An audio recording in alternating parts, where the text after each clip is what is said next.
আসসালামু আলাইকুম রহমতুল্লাহি বারাকাতু। আপনারা দেখতে পারছেন একটি অসহায় দরিদ্র পরিবারের একটি উন্দালের ঘরের অবস্থা দেখতে পারছেন।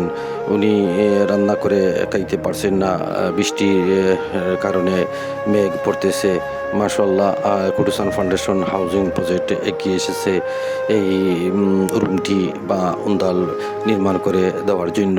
আপনারা দেখতে পারছেন টিনের বেড়া দিয়ে উপরে এবং নিচে সম্পূর্ণভাবে নতুন করে দেওয়া হয়েছে, যাতে ওনারা রান্না করে খেতে পারেন।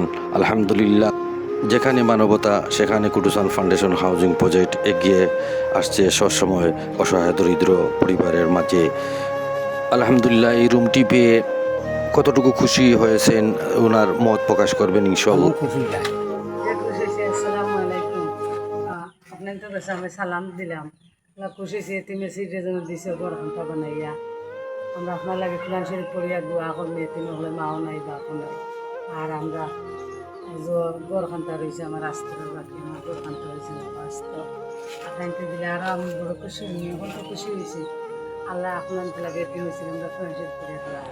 মাশাআল্লাহ, উনি খুশি হয়েছেন ওনার কাজ করে দেওয়ার জন্য এবং উনি রান্না করে খেতে পারবেন। মাশাআল্লাহ, এই ঘরটি পড়েছে গোলাপগঞ্জ উপজেলা বুধবাড়ি বাজার ইউনিয়ন চন্দরপুর গ্রামে। মাশাআল্লাহ, টিনের বেড়া দিয়ে এবং উপরে চালের টিন দিয়ে এবং লাকড়ি দিয়ে সম্পূর্ণভাবে মেরামত করে দেওয়া হয়েছে।